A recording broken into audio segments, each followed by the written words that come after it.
Aloha day, Marianas, and welcome to the Mariana Reviews. Tonight, we are going to try out some of the traditional Chamorro food prepared by the Mayor's Office of Rota. The next day, we'll go around the island to visit some amazing spots like the ancient Chamorro limestone quarry, a cave that has 2,000-year-old pictographs. After that, we will swing by the largest banyan tree in the whole entire Marianas, and follow the pipes that feed the island with fresh water straight from its natural source. Then, check out the most breathtaking view at the Poña Point, and lastly, the Japanese Canyon. This will be our last video of our trip in Rota. Please enjoy. Let's go. We are here at the East Dock in Rota, but before I made my way to the dock, I stopped by the Lucky Store Market in Songsong Village. And you wouldn't believe this, Marianas. They got the Mountain Dew Baja Blast Tropical Lime. It is my first time to ever try this, and the stores in Saipan don't even have it. I pop it, and it was actually pretty good. It gave me this natural wow reaction.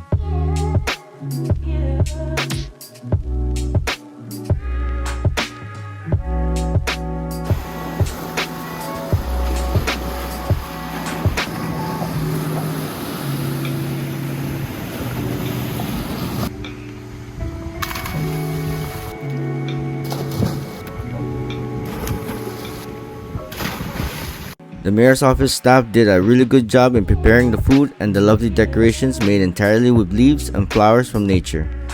Ern and Kate have arrived to do their review of the Chamorro food. If you want to see their video, please check them out at EarnKate670 on YouTube. On the menu, we have coconut crab that's cooked and boiled with fresh squeezed coconut milk. Then we have buñuelas lemay, which is made from breadfruit. Tamales apigigate, made from fresh young coconut. Tetizas, made with taro, and venado keliguin, which is raw deer meat marinated in lemon and hot pepper. Also, a special drink to wash it all down, which is the freshly squeezed calamansi juice. This is why they call Rota delicious. Now, it's time to dive into some Chamorro cultural dishes. One thing to know about the Mariana Islands is this: we connect through food. Sharing a meal with friends and family isn't just eating. It's how stories are told, bonds are built, and culture is passed down. Eating coconut crab is no joke. You need a cracker, like a hammer, rock, or even the back of a cleaver.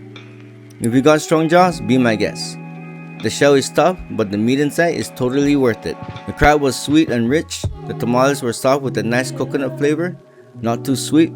The taro tetiza stood out with its deep purple color, chewy from the rice flour, and perfect with the spicy deer keliguin, which had just the right amount of lemon to lightly cook the meat. The breadfruit buñuelas were firm and slightly sweet. I dipped it in the coconut crab fat.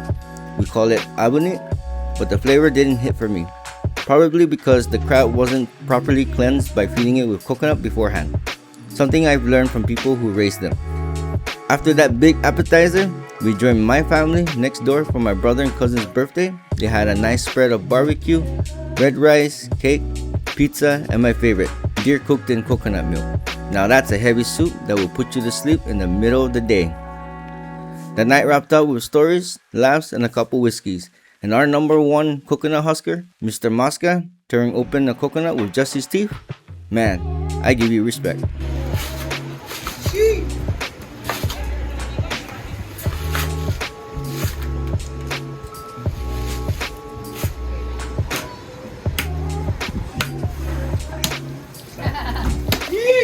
Drink it. Don't talk to her, no?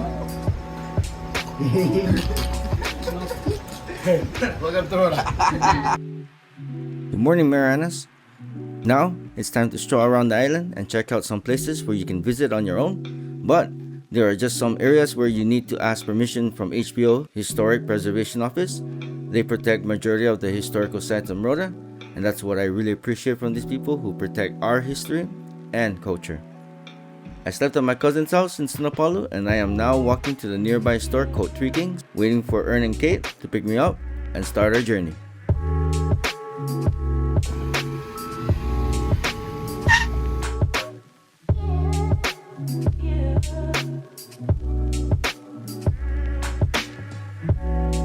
Alright, so right now I'm here at the limestone quarry in Rota, and this place is honestly pretty wild. This is where ancient Chamorro carved out those huge lattice stones that were used to hold up their homes. There was no machines, no power tools, just pure skill and strength. You can still see some of the lattice stones halfway carved out of the limestones, like they were just left there. Walking around here really makes you stop and think about how much work went into this and how smart our ancestors were. It's quiet, surrounded by nature, and you can really feel the history. This isn't just some old site, it's a reminder of where we come from and how strong Chamorro culture has always been. Definitely one of those places that hits different when you see it in person.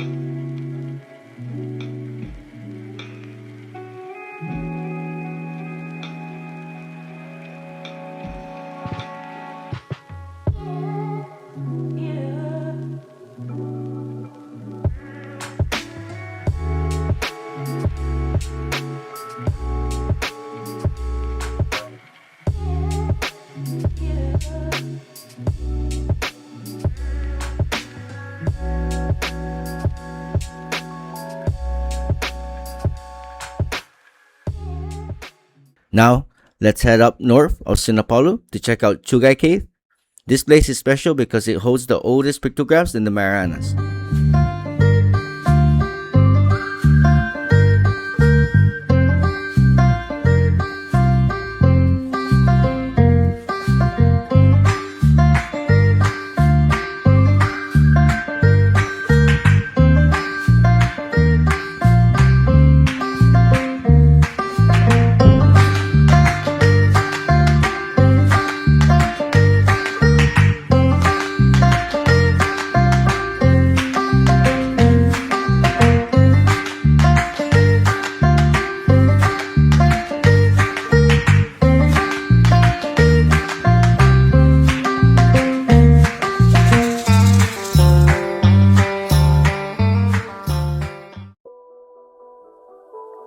We're at the trail entrance now, but before heading in, we had to sign a waiver. And just a quick heads up, about 40 feet to the left of the entrance sign, there's a deep hole, so definitely watch your step. Hopefully HBO secures this area in the future. Before hiking, make sure you bring plenty of water and wear proper hiking shoes and dress comfortably because this jungle can get hot and humid at times. Right at the start of the trail, you can still see an old roadway that was once used to transport sugarcane during the Japanese occupation.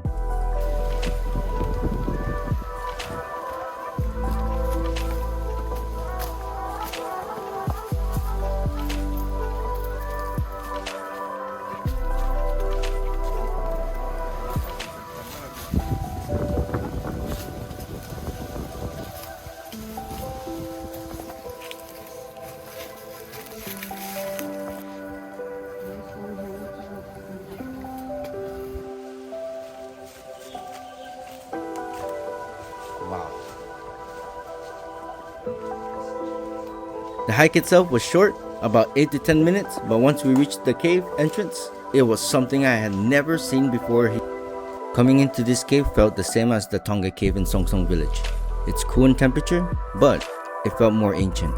Just knowing that there is well-preserved pictographs shows how well-maintained and untouched the cave is. The only issue was the calcium buildup going down from the sides of the walls, which is slowly covering some of the images. This is the only cave that we had about 90 images of painting. 90? Yeah, so in this ancient painting have been doing a carbon radio date back in 1998 by Professor Dolly Moore from University of Guam. So he's the one that did a carbon radio date, and this carbon radio date, the painting is 3,500 years old. That's how old the painting is. 3,500. Yeah, 3,500. So back in the day, Japanese, Koreans, and Okinawan farmers stayed in this cave while working the sugarcane fields. Some Chamorro people were also used as laborers during that time. There was also original well-preserved wooden bunks laying at the entrance of the caves. The ancient Chamorros used a mixture of charcoal, ashes, and tree sap mixed in bird manure to paint the images on the walls in the cave. One of the pictographs inside the cave tells a story about ancient Chamorro fishing techniques. It shows a method called poyo, where fishermen used a round stone sinker and a half coconut shell filled with mashed bait. This was used to attract deep water fish like achuman or mackerel. Over time, the bait was slowly raised closer to the surface, training the fish to come up, which made them easier to catch using nets. I think this was an ingenious technique back then for the Chamorros.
We hiked back out of the cave and onto the trail, back on that dirt road again. The cave was unreal. It honestly felt like we stepped back in time like 3,000 years ago. Alright guys, let's keep it moving. Next stop, the banyan tree and the freshwater stream.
Alright, so real quick.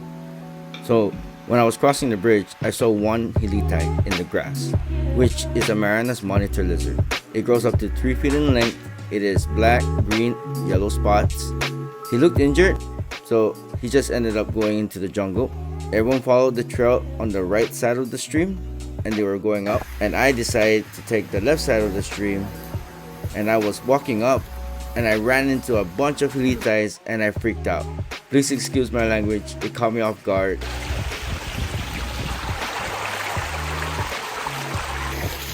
Oh, mother. There's plenty of hilitites here. Oh my god. He's climbing. He's climbing.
Alright, this is our final stop before heading to the airport, called the Island Cool Spot. It's located by the most beautiful beach on Rota, Teteto Beach. This place is perfect for a last minute chill. They've got refreshing smoothies, coffee to give you that final boost for the day, drinks, snacks, and even souvenirs to grab before leaving Rota. A quick heads up on their hours. They're closed Monday through Wednesday. Thursday and Friday, they're open from 7 a.m. to 5 p.m. And on the weekends, Saturday and Sunday, it's 9 a.m. to 3 p.m.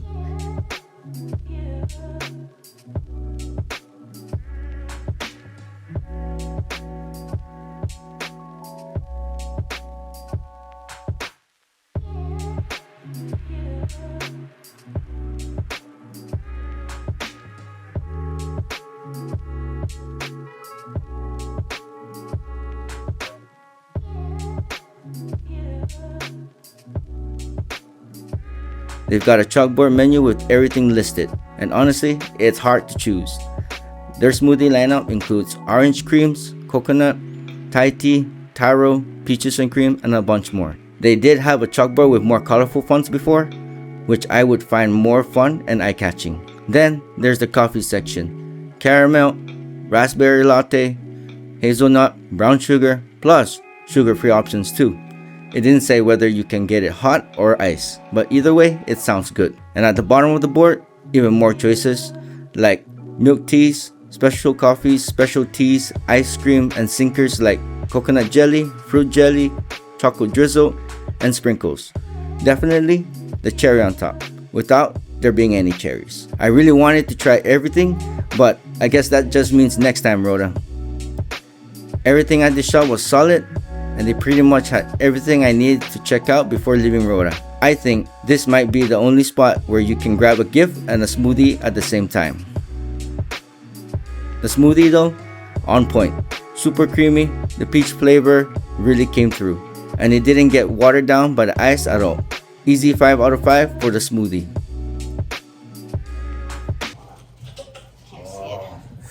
Oh, I'm sorry. No, you're good. No. I'm enjoying this peach and cream. This is really good, by the way. This is really good. Right here, Teteto Beach. Right across. Got myself some stickers for souvenir. Got a little power snack. Got the jerky and cheese. Hot jalapeno. Now, the jerky and cheese sticks. Unfortunately, those didn't make the cut.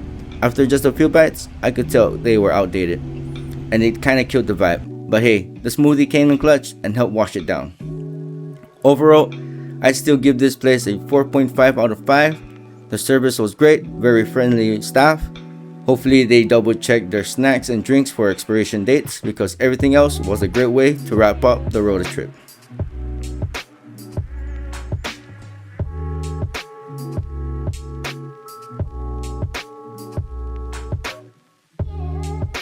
Now we are heading to the airport to say goodbye to this beautiful island of Rota.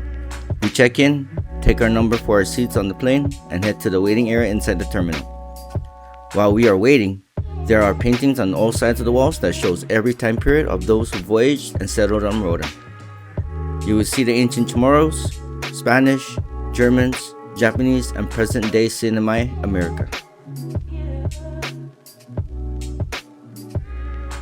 First, we have the Chamorros from about 1500 BC to 1521 AD. The Chamorro people settled the Mariana Islands after epic canoe voyages.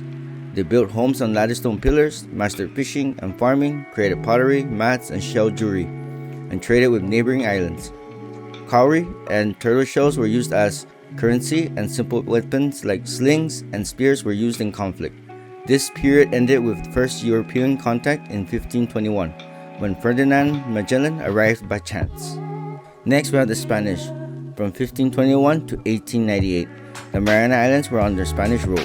Spain formally claimed the islands in 1565, and Guam and Rota became key stopovers for Spanish galleons on the first transoceanic trade route. Spanish settlement began in 1668 with Jesuit missionaries who introduced Catholicism and built churches. Forced cultural changes and resistance led to wars, while disease drastically reduced the Chamorro population from about 60,000 to just over 3,500 by 1710, resulting in the loss of much of the traditional Chamorro culture. Third, we have the Germans, from 1899 to 1914. The Mariana Islands were under German rule after Spain sold them following the Spanish-American War. Germany focused on building a self-supporting copra economy and improving agriculture, health, and education. Infrastructure such as roads, aqueduct, and Rota's West Harbor was developed, and new technologies like outboard engines were introduced. This period emphasized efficiency, modernization, and economic growth.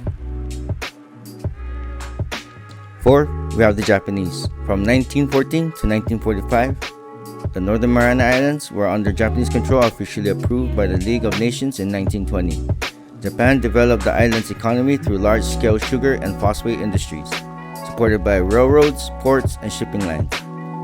By the mid-1930s, Japanese settlers greatly outnumbered Chamorros, with Koreans and Okinawans forming much of the workforce. During World War II, Rota was bypassed by Allied forces, leading to severe shortages of food and medical supplies. Lastly, the 5th was the Americans from 1945 to present today. After World War II, Rota entered the American period when the United States became the administrator of the Trust Territory of the Pacific Islands under the United Nations. In the 1970s, Rota, Saipan, and Tinian chose a new political path, forming the Commonwealth of the Northern Mariana Islands in union with the U.S. This agreement allowed local self-government while remaining under U.S. sovereignty. Over time, tourism, education, and modern industries helped raise the standard of living, shaping Rota into the island community we know today. Alright, that's almost everything we could share about the island of Rota in just 2 days. Honestly, it wasn't enough. This island deserves way more time, and I can't wait to come back and show you even more of its beauty. Just as we were about to hop on the plane, it did this. Number 6.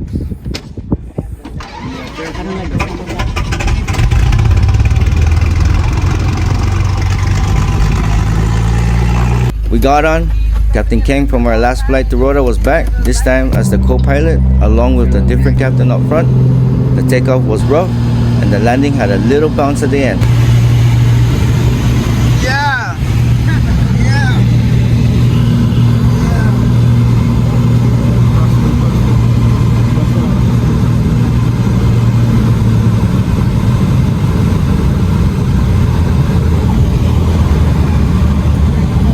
Little bounce. But we made it, and we're home. That wraps up this video. I hope you enjoyed it. Our headquarters is on Saipan, so we got a full series coming as we head to our next destination. Stay tuned, like and subscribe, and I'll see you on the next episode.